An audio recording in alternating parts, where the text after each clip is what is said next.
সবাইকে স্বাগত জানাচ্ছি নিউজ 24 সংবাদে। পুরো আয়োজনে আপনাদের সঙ্গে আছি আমি আসিফ টিপু।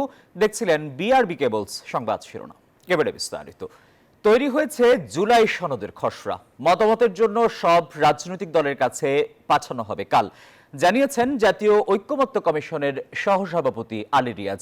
যে কোনো মূল্যে 31 জুলাইয়ের মধ্যে মৌলিক সংস্কারের বিষয়ে রাজনৈতিক দলগুলোর সঙ্গে সংলাপ শেষ করতে চায় কমিশন, এমনটাও জানান আলী রিয়াজ। জানান 20টি বিষয়ের মধ্যে এরই মধ্যে নোট অফ ডিসেন্ট সহ 10টি বিষয়ে একমত হয়েছে দলগুলো, 7টি বিষয়ে ঐক্যমত্য হয়নি, আর 3টি বিষয়ে আলোচনার প্রস্তাব দেওয়া হবে। আপনাদের কাছে পাঠাই ইতিমধ্যে আমাদের আলোচনার যে কোনো প্রক্রিয়ায় 31শে জুলাইয়ের মধ্যে সমাপ্ত করতে হবে, এটা কমিশন এবং আপনাদের পক্ষ থেকে বারবার বলা হচ্ছে। আপনারা জনসমক্ষে বলেছেন, পাবলিকলি বলেছেন, এখানে বলেছেন, কারণ আপনারা চান, আমরাও চাই যে প্রক্রিয়াটা শেষ করার মধ্য দিয়ে পরবর্তী ধাপে যাতে অগ্রসর হওয়া যায়।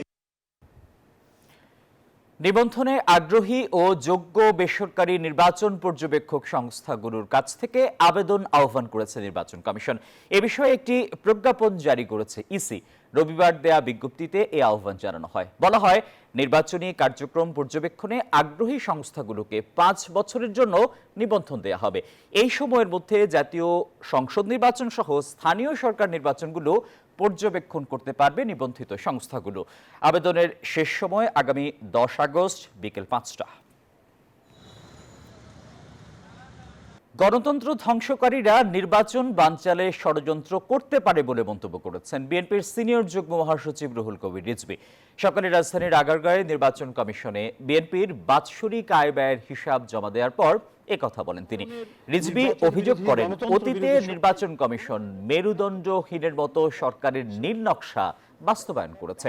এর আগে নির্বাচন কমিশনের সিনিয়র সচিব আক্তার আহমেদের কাছে 2024 সালের আয় ব্যয়ের হিসাব জমা দেয় বিএনপি।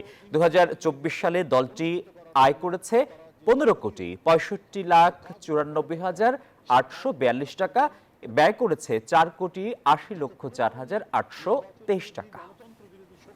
কোনো ধরনের চক্রান্ত যাতে করতে না পারে সেটা তো দেখার দায়িত্ব হচ্ছে অন্তর্বর্তীকালীন সরকারের। বর্তমান নির্বাচন কমিশন একটি দায়িত্বশীল ভূমিকা পালন করবে এবং অবাধ, সুষ্ঠু, ইনক্লুসিভ নির্বাচন অনুষ্ঠিত করার জন্য তারা যে যাবতীয় যে কাজগুলো করা দরকার সেই কাজগুলো তারা করবেন। জনগণ ও সরকারের মাঝে কোনো সেতু নেই বলেই আইন শৃঙ্খলা বাহিনী কাজ করছে না, মন্তব্য করেছেন বিএনপির স্থায়ী কমিটির সদস্য আমির খসরু মাহমুদ চৌধুরী। রবিবার দুপুরে ঢাকা রিপোর্টার্স ইউনিটিতে এক আলোচনা সভায় তিনি একথা বলেন। জনগণের মাঝখানে যে সেতু, সেই সেতু নাই, এই জন্য গণতন্ত্রের দরকার। এই সেতু নাই বলে আজকে কেউ কাজ করছে না, পুলিশ কাজ করতেছে না, সরকারি কর্মকর্তারা কাজ করতেছে না, আপনার দেশের অর্থনৈতিক বিনিয়োগ নিম্নগামী, কেউ বিনিয়োগ করছে না। এনসিপির আহ্বায়ক নাহিদ ইসলাম বলেছেন, দেশে নতুন সংবিধানের লক্ষ্যে একটি গণপরিষদ নির্বাচনের প্রয়োজন। মূলত এই দাবিতেই দেশব্যাপী জুলাই পদযাত্রা কর্মসূচি পালন করছে জাতীয় নাগরিক পার্টি। দুপুরে নেত্রকোনা পুরাতন কালেক্টরেট প্রাঙ্গণ মাঠে পদযাত্রা কর্মসূচিতে প্রধান অতিথির বক্তব্যে তিনি এসব কথা বলেন। এতে আরও বক্তব্য রাখেন এনসিপির যুগ্ম সদস্য সচিব তাসনিম জারা, মুখ্য সমন্বয়ক নাসির উদ্দিন পাটোয়ারি। সবাই দেশের সর্বক্ষেত্রে সংস্কার ও নতুন সংবিধানের লক্ষ্যে গণপরিষদ নির্বাচনের দাবি করেন। সমাবেশ শেষে শেরপুরের উদ্দেশ্যে রওনা হন দলটির নেতাকর্মীরা।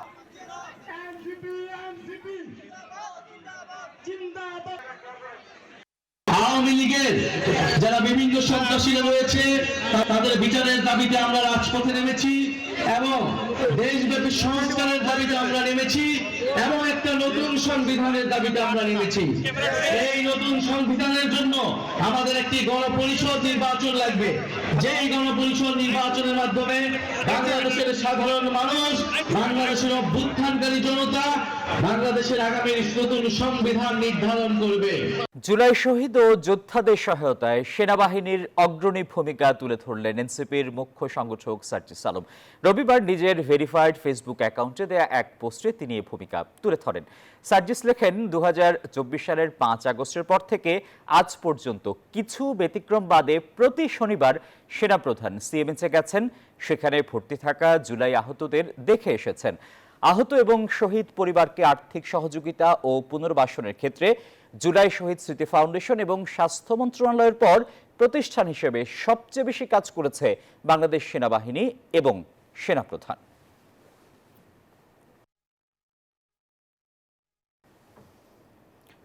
ভয়াবহ বিমান দুর্ঘটনায় ক্ষতিগ্রস্ত মাইলস্টোন স্কুল অ্যান্ড কলেজের ভবন থেকে আজও আলামত সংগ্রহ করেছে বিমান বাহিনী। দূর দূরান্ত থেকে ছুটে আসা দর্শনার্থীরা পোড়া ভবনটির সামনে দাঁড়িয়ে সেদিনের ভয়াবহতার উপলব্ধির চেষ্টা করছেন। ঘটনাস্থলে আসেন প্রাণ নিয়ে ফিরে আসা শিক্ষার্থী অভিভাবকরাও। নিহত আহত সহপাঠী বন্ধুদের স্মরণ করছেন তারা। শিক্ষার্থীরা জানান, তারা এখনো ভয় আতঙ্কের মধ্যেই আছেন, কোনোভাবেই বের হতে পারছেন না ট্রমা থেকে। ভবনের নিচে জমে থাকা পানি সেচে বিমান বাহিনীর টিম বিধ্বস্ত ভবনটি থেকে সবশেষ বিমানের আলামত পাওয়া যায় কিনা তার তল্লাশি করছেন। যারা হাসপাতালে আছে তারা যাতে তাড়াতাড়ি সুস্থ হয়ে যায়, আমরা সেই কামনাই করছি। আমরা এই জন্য দোয়া প্রার্থনাও করছি। আর এই যে এখনো যে বিমান যাচ্ছে, এই বিমানগুলো যাতে আর উপর থেকে না যায়, আমরা এটাই চাইছি। যুক্তরাষ্ট্রের শুল্ক আরোপের বিষয় নিয়ে তৃতীয় দফা আলোচনা করতে 29 জুলাই বাণিজ্য উপদেষ্টা, সচিব সহ প্রধান উপদেষ্টার নিরাপত্তা উপদেষ্টা যাবেন মার্কিন যুক্তরাষ্ট্রে। এ বিষয়ে আরো জানাতে সচিবালয় থেকে সরাসরি যুক্ত হচ্ছেন সহকর্মী শাহনাজ ইয়াসমিন। ইয়াসমিন, মার্কিন শুল্ক বাংলাদেশের রপ্তানি বাণিজ্যের জন্য একটি বড় ধাক্কা। এর আগেও সরকারের একটি উচ্চ পর্যায়ের প্রতিনিধি দল মার্কিন যুক্তরাষ্ট্রে নিয়ে আলোচনা করেছেন। এটি তৃতীয় দফার আলোচনা। জানাবেন কি কি নিয়ে এই বৈঠকে আলোচনা হতে পারে?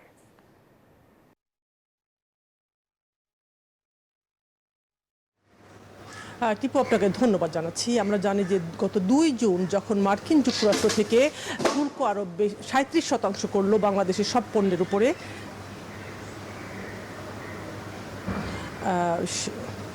সে সময় আসলে ওই সময় থেকে বাংলাদেশের বাণিজ্যের উপর বড় ধরনের একটি ঘাটতি হলো বাংলাদেশের বাজারে।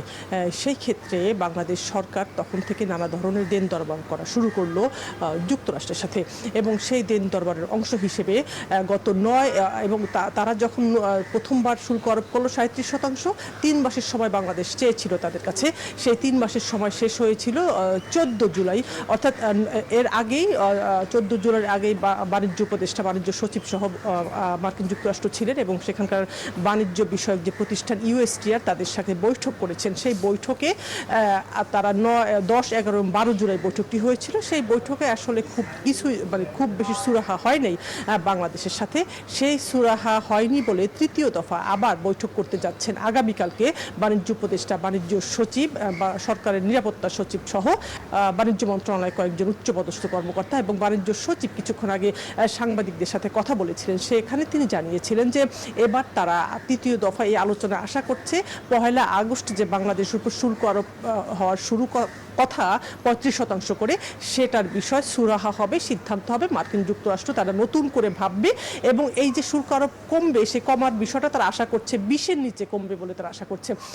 কারণ আমরা জানি ভিয়েতনামের মধ্যে 20% ভিয়েতনামে কমিয়েছে, ভারতে 19% কমিয়েছে। বাংলাদেশ সচিব যেটা জানিলেন, আমরা তার চেয়ে কম আশা করছি না, আমরা ভাবছি তার চেয়ে কম করবে। তো এই বিষয়টি নিয়ে অবশ্যই ব্যবসায়ীদের ভিতরে বড় ধরনের স্বস্তি। এই কারণে যখন মার্কিন যুক্তরাষ্ট্র এই শুল্ক আরোপের সিদ্ধান্ত নিল, তখন ব্যবসায়ীদের ভিতরে বড় ধাক্কা হলো। কারণ আগে 15% এই শুল্ক আরোপ আছে, এরপরে যদি 35% হয় তাহলে 50%, সেটা আসলে বাংলাদেশের বাজারের জন্য অর্থনীতির উপর বড় চাপ সৃষ্টি হতো। সেটা যখন ইয়াসমিন, আপনাকে ধন্যবাদ। দর্শক, সচিবালয় থেকে জানাচ্ছিলেন সহকর্মী শাহনাজ ইয়াসমিন। নিউজ 24 সংবাদের সময় হলো একটা বিরতির। আরো খবর নিয়ে ফিরছি, আমাদের সঙ্গেই থাকুন। নিউজ 24 সংবাদে স্বাগত জানাচ্ছি আরো একবার। দীর্ঘদিন পরে হলেও মালয়েশিয়ায় অর্থ পাচার ও সেকেন্ড হোম গড়া সন্দেহভাজন ব্যক্তিদের বিরুদ্ধে অনুসন্ধানে নেমেছে দুর্নীতি দমন কমিশন, দুদক।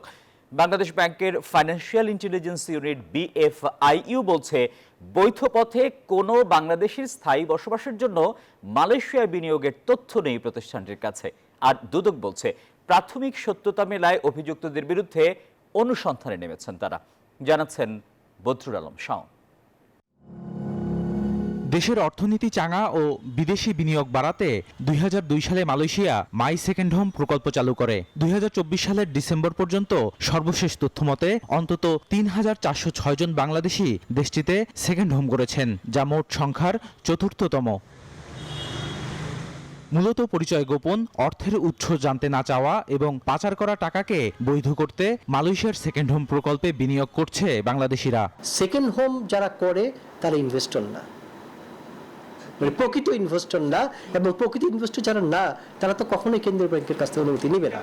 সম্প্রতি গাড়ি আমদানিকারকদের সংগঠন Bangladesh recondition vehicles import and dealers association বারবিডার চেয়ারম্যান হাবিবুল্লাহ ডনের বিরুদ্ধে অনুসন্ধান শুরু করেছে দুর্নীতি দমন কমিশন। অবৈধভাবে অর্থ উপার্জন, মালয়েশিয়ার টাইম স্কয়ারে ফ্ল্যাট কেনা সহ দেশটিতে অর্থ পাচারের অভিযোগ রয়েছে তার বিরুদ্ধে। দেশটিতে সেকেন্ড হোম এবং অর্থ পাচারের একই অভিযোগে চাঁদপুর জেলা বিএনপির সভাপতি ও মালয়েশিয়ান এয়ারলাইন্সের সোল এজেন্ট শেখ ফরিদুদ্দিন মানিকের বিরুদ্ধেও অনুসন্ধান শুরু করেছে সংস্থাটি। তফসিলভুক্ত অপরাধের মধ্যে যদি পড়ে অভিযোগটি এবং অপরাধটি তফসিলভুক্ত অপরাধের মধ্যে হয়, সেক্ষেত্রে দুদক অনুসন্ধানের সিদ্ধান্ত নেয় এবং কমিশন প্রাথমিক প্রমাণাদি পাওয়ার পরে। পতিত আওয়ামী লীগ সরকারের সুবিধাভোগী মালয়েশিয়ায় সেকেন্ড হোম গড়েছেন এমন কয়েক ডজন ব্যক্তি দুদকের নজরদারিতে রয়েছে। ইতিমধ্যে সাবেক ভূমিমন্ত্রী সাইফুজ্জামান চৌধুরী, অর্থমন্ত্রী আহম মুস্তফা কামাল, এমপি নিজামুদ্দিন হাজারি, বেনজির আহমেদ, মাসুদ উদ্দিন চৌধুরী, সাবেক আইজিপি বেনজির আহমেদ সহ একাধিক ব্যক্তির বিরুদ্ধে অনুসন্ধান শুরু করেছে সংস্থাটি। মালয়েশিয়ায় বিপুল টাকা বিনিয়োগ এবং দেশটিতে সেকেন্ড হোম করা বাংলাদেশিরা অধিকাংশই আর্থিক ও রাজনৈতিকভাবে প্রভাবশালী। দেরিতে হলেও এদের বিরুদ্ধে ব্যবস্থা নেওয়ার বিষয়টি ইতিবাচক বলে মনে করে টিআইবি। সামাজিকভাবে, অর্থনৈতিকভাবে, রাজনৈতিকভাবে প্রভাবশালী, ব্যবসায়িকভাবে প্রভাবশালী এবং আমলাতান্ত্রিক ভাবে প্রভাবশালী, তাদেরই সংখ্যাটা এখানে সবচেয়ে বেশি। এই যে বিশাল অর্থ পাচার হয়েছে এই সেকেন্ড হোম প্রজেক্টের মাধ্যমে, এইটি তদন্ত করার ক্ষেত্রে যেন ব্যক্তির পরিচয় অবস্থানের ঊর্ধ্বে থেকে দুদক সিস্টেমেটিক্যালি কাজটা সম্পন্ন করতে পারে। সর্বশেষ তথ্যমতে মালয়েশিয়ায় 58,468 জন বিদেশি নাগরিক সেকেন্ড হোম করেছেন, যেখানে শীর্ষ 4-এ বাংলাদেশ ছাড়াও আছে চীন, দক্ষিণ কোরিয়া ও জাপানের নাগরিকরা। বদরুল আলম শাওন, নিউজ 24, ঢাকা। সাবেক এমপির বাসায় গিয়ে 50 লাখ টাকা চাঁদা দাবির ঘটনায় 6 জনের নামে গুলশান থানায় মামলা হয়েছে। এতে আসামি করা হয়েছে অজ্ঞাত আরো 12 জনকে। গ্রেপ্তার হওয়া 4 জনকে 10 দিনের রিমান্ডে চেয়েছে পুলিশ। ভুক্তভোগী নিজে বাদী হয়ে মামলাটি করেছেন। গতকাল রাতে চাঁদাবাজির টাকা সংগ্রহের সময় হাতে নাতে ধরা পড়েন 5 জন। এর মধ্যে একজন অপ্রাপ্ত বয়স্ক থাকায় 4 জনকে মামলায় গ্রেপ্তার দেখানো হয়। গ্রেপ্তারকৃতরা হলেন বৈষম্য বিরোধী ছাত্র আন্দোলন ঢাকা মহানগর শাখার আহ্বায়ক মুন্না, সাকাদাউন, সাদাব, রিয়াদ। এদিকে গ্রেপ্তারকৃত 4 জনকে আদালতে নেওয়া হয়েছে।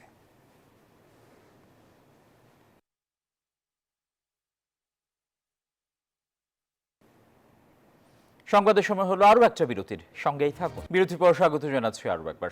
এবারে খেলার সংবাদ। টি-20তে 200 বা তার বেশি রান করে রেকর্ড 7 বার হারল ওয়েস্ট ইন্ডিজ। রবিবার সকালে অস্ট্রেলিয়ার বিপক্ষে সিরিজের 4র্থ ম্যাচ হেরে এই বিব্রতকর রেকর্ড গড়েছে দলটি। ম্যাচটি 3 উইকেটে জিতেছে অজিরা। সিরিজে এগিয়ে গেছে 4-0 ব্যবধানে। টেস্টের পর এবার ঘরের মাঠে সংক্ষিপ্ত এই ফরম্যাটেও হোয়াইট ওয়াশের সংখ্যায় পড়েছে ক্যারিবীয়রা। টসে হেরে আগে ব্যাটিংয়ে নেমে 9 উইকেটে 205 রান করে উইন্ডিজ। জবাবে 4 বল হাতে রেখেই লক্ষ্যে পৌঁছে যায় অস্ট্রেলিয়া।